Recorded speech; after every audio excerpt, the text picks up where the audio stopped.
high expectations for the meeting. Russian Prime Minister Yevgeny Primakov urging Milosevic to accept a peace deal for Kosovo. NATO leaders maintain without an agreement and the acceptance of peacekeeping troops, the airstrikes now round the clock will continue. Allied missiles are now hitting staging areas used by Serb troops and military vehicles. These pictures show the target, the strike, and the explosion. Miles away, refugees trying to get out of Kosovo are finding border crossings so backed up, a 12-hour wait is common. CBS radio reporter Kimberly Dozier saw this at the border with Macedonia. A train 4 cars long packed full of refugees, too many to estimate. A woman inside said it was all of Kosovo, was turned back by Macedonian police and sent back over the border, with everyone inside screaming. One policeman said they didn't have passports. And today, NATO is accusing Milosevic of planning this ethnic cleansing campaign long in advance.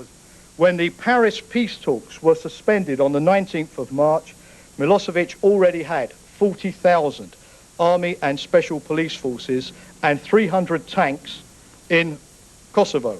Those forces, NATO says, continue their violence in the face of the airstrikes, but not, as some would suggest, because of them. To point the finger at NATO is ludicrous.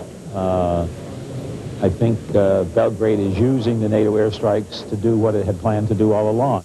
There are new reports out of Kosovo today of Serb forces hunting down ethnic Albanians, killing professional workers. Those reports are hard to verify because there are so few independent monitors in the province. One thing, though, is clear. There are so many refugees now flooding the border. The numbers are great, and not even NATO can keep track of them. At the White House, Lisa Hughes, News 4, South Florida. And be sure to stay with News 4 for the very latest on the crisis in Kosovo. We'll have continuing coverage and let you know if anything changes. And we'll be back with more news. Some stories we're following for you this noon. A mother gives birth to twins, but this multiple birth has a very unusual twist. We'll have that story next. And coming up at 5 o'clock, News 4 health specialist Dr. Deanna Light shows us how a loving touch is helping preemies gain weight. Plus, we're continuing to monitor a brush fire near the turnpike. These are live pictures. You can see all the smoke billowing right there. We're going to tell you what area you need to avoid if you're driving by this area.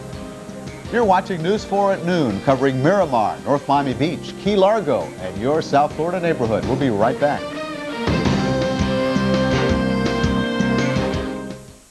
For some, the business has been slow because bubbly gives you real Italian taste at home with real mozzarella and bubbly bubbles. It's crisp outside and so good inside. Bubbly pizza crusts and bubbly soft breadsticks. The taste Italians are mad about. Entenmann's introduces new Fruit Tarts toaster pastries. Like strawberry, so full of real fruit, so irresistible, you'll want to grab one too. Scrumptious new toaster Fruit Tarts, irresistibly Entenmann's. She's like any other woman. Where's a good place to find a man? She's looking for Mr. Right. Very nice. And she wants to have a baby. The only difference is she's not of this earth. Oh, God. She can have a dozen babies.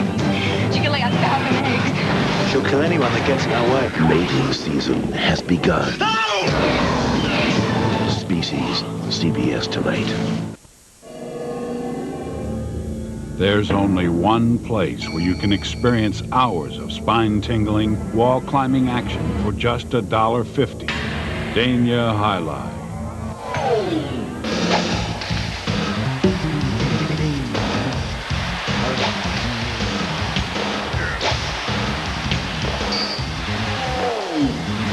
Dania High Life. It's a hell of a ride for $1.50. News 4 South Florida is sponsored by Dania High Life.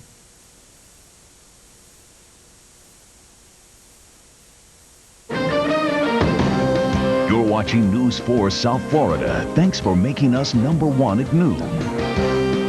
In News for Your Health, there is a new way to detect skin cancer in its earliest stages. Doctors are using a blood test to see if melanoma has spread. A clear color means no cancer. Yellow identifies a chemical given off by the cancer cell. If found early enough, melanoma can often be cured by surgery. Doctors will be trying the blood test on patients at a number of hospitals over the next year. A major mistake at a New York City fertility clinic. A woman gives birth to twins One is white, the other is black. News 4's Paul Floranges details a very complicated situation. The mix-up happened here in the Midtown offices of in vitro fertilization specialist Dr. Lillian Nash. Both women, Deborah Roberts, who is black, and Donna Fasano, who is white, had come here to have fertilized eggs implanted in them. Apparently, during the implantation procedure, Mrs. Fasano was implanted with her own fertilized ova, and then additionally, and as I said, inconceivably right now to us, was implanted with the fertilized ova of another woman. Fasano's legal team says she didn't learn of the mix-up until after she was told the procedure had worked. She was called into the office and told by Dr. Nash that the other woman's eggs were to be discarded. She then went to her own doctor and had an amniocentesis. She was advised by her obstetrician that the amniocentesis showed that she was carrying 2 healthy, normal babies, and that one was genetically hers and the other one was not. So how can this happen? Well, nobody knows for sure, but as it turns out, both Mrs. Fasano and Mrs. Rogers were here on the same day. They had their fertilized eggs implanted in them on the same morning. The same procedure done, just rooms apart. Fasano gave birth to 2 healthy baby boys this December, one white, one black. While she loves both, her attorney says she will give her black son to Mrs. Rogers if it's proven she is the boy's genetic mother. She feels Dr. Nash has ruined her life. In a statement she said of the doctor, "She may have given me 2 beautiful babies, but she destroyed their lives. We're giving him up because we love him." Paul Floranges for CBS News.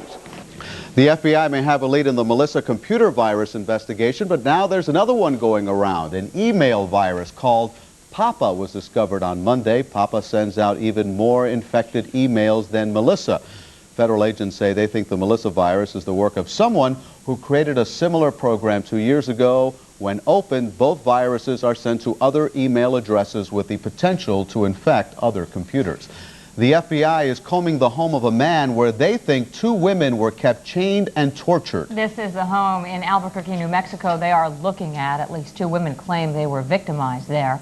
Police have discovered several bones outside that home, and the gruesome find may now lead to a murder investigation. A possible break in the case of 3 murdered sightseers at Yosemite National Park. The FBI reportedly has 3 and possibly a 4th suspect connected to the killings. These suspects are described as sexual predators known for stalking tourist areas for victims. 2 bodies were found in a burned-out rental car 2 weeks ago.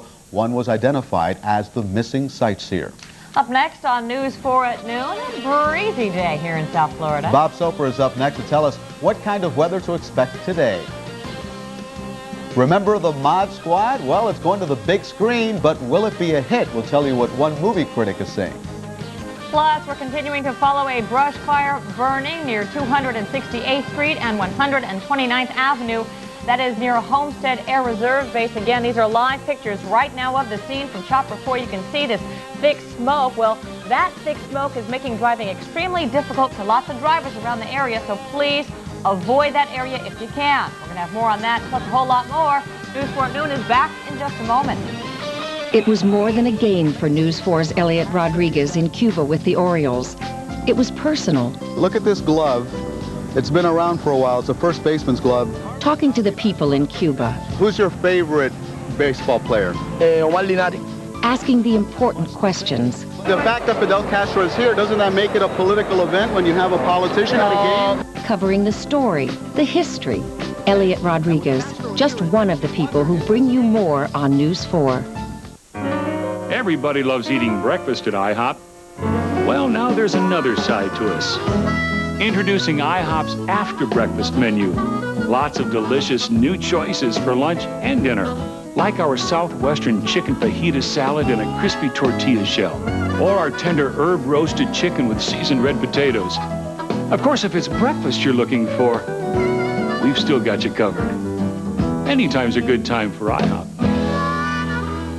If you can't watch News 4 this morning but still want to hear all the news, listen to our News 4 special reports weekday mornings with Lee Davalos on Magic 102.7 FM. I read in the paper the other day that a lot of people over 65 change their HMO every year. But I also read this. In South Florida, there's one HMO that keeps more of its members than any other. And you know which one it was? AvMed. I know why people are happy with AvMed. They have great doctors, the top hospitals, and AvMed Medicare Preferred even pays for 80% if you ever want to go outside their network. They were the first Medicare HMO in Florida to give you that kind of choice. And with AvMed Medicare Preferred, there's no monthly plan premium, not one single dime. And AvMed is not for profit. They don't answer to investors. They answer to their members. Call AvMed. There's no obligation, and it's a good chance to find out why 9 out of 10 members would recommend AvMed to a friend.